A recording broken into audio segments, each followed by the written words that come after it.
Hello everyone, this is Riya Grahari. Welcome to my YouTube channel real laws. Guys, आज की video में हम पढ़ेंगे section 149 of the Indian penal code 1860 which talks about the common object.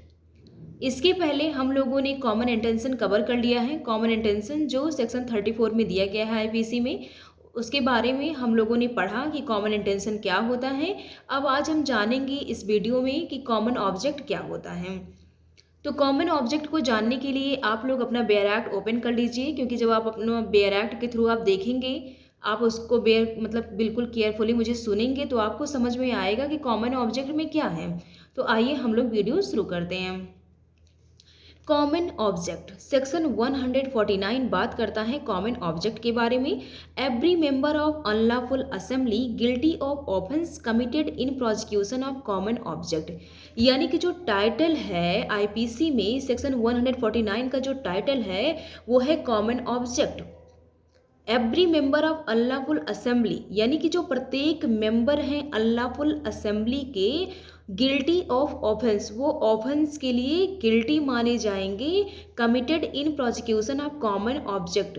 जो उन्होंने common object के prosecution में offence commit किया है उसके लिए वो क्या माने जाएंगे, गिल्टी माने जाएंगे।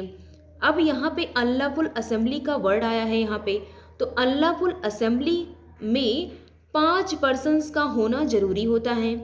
5 पर्सन से कम नहीं हो सकते हैं, 5 पर्सन से ज़्यादा हो सकते हैं लेकिन कम नहीं हो सकते हैं। तो अल्लाहफुल असेंबली में 5 पर्सन्स का होना जरूरी है। अल्लाहफुल असेंबली के बारे में सेक्शन 141 में है आईपीसी में, आप उसे देख सकते हैं। हम आगे के वीडियोज़ में उसे कवर करेंगे, लेकिन आज की वीडियो में हम पढ़ेंगे कि कॉमन ऑब्जेक्ट क्या होता है। तो कॉमन ऑब्जेक्ट में अल्लाहफुल असेंबली वर्ड आया है, तो अल्लाहफुल असेंबली में 5 पर्सन्स का होना जरूरी होता है। और वो पांचों पर्सन्स जो होते हैं, अगर जो अल्लाहफुल असेंबली के थ्रू कोई भी एक्ट करते हैं, सपोज मान लीजिए कि 5 पर्सन्स हैं, वो पांचों पर्सन्स जो हैं उनमें से कोई 3 पर्सन्स जो हैं जाकर कोई भी अपराध करता है और 2 पर्सन जो होते हैं, क्या वो लायबल माने जाएंगे? यस, वो लायबल माने जाएंगे, बिकॉज वो अल्लाहफुल असेंबली के क्या है, मेंबर हैं।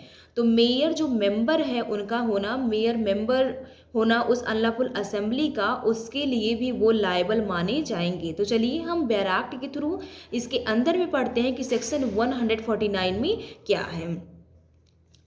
If an offence is committed by any member of an unlawful assembly in prosecution of the common object, यानी यदि कोई भी ऑफेंस कमिट किया जाता है किसी भी अनलॉफुल असेंबली के मेंबर के थ्रू कॉमन ऑब्जेक्ट के प्रोसिक्यूशन में, और such as the members of that assembly, और उस असेंबली के जो मेंबर्स हैं knew to be likely to be commit in prosecution of that object, उस प्रोसिक्यूशन उस मतलब कॉमन ऑब्जेक्ट के प्रोसिक्यूशन में वो ऑफेंस जो कमिट करते हैं, every person who at the time of the committing of that offence, प्रत्येक जो पर्सन है जो उस ऑफेंस को कमिट कर रहे थे अनलॉफुल असेंबली के मेंबर होकर के, is a member of the same assembly is guilty of that offence, वो उस ऑफेंस के लिए गिल्टी माने जाएंगे।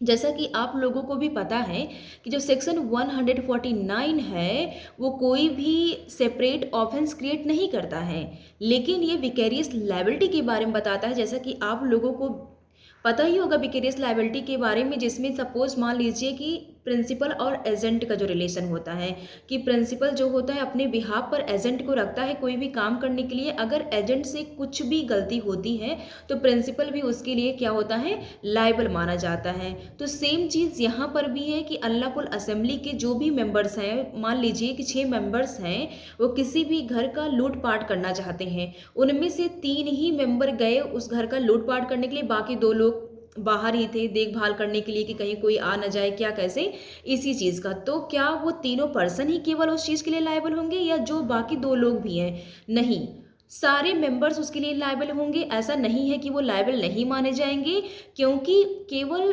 अल्लाहफुल असेंबली का पार्ट होना ही लायबिलिटी मानी जाएगी, उनका लायबल माना जाएगा, क्योंकि वो अल्लाहफुल असेंबली के पार्ट हैं, मेंबर हैं।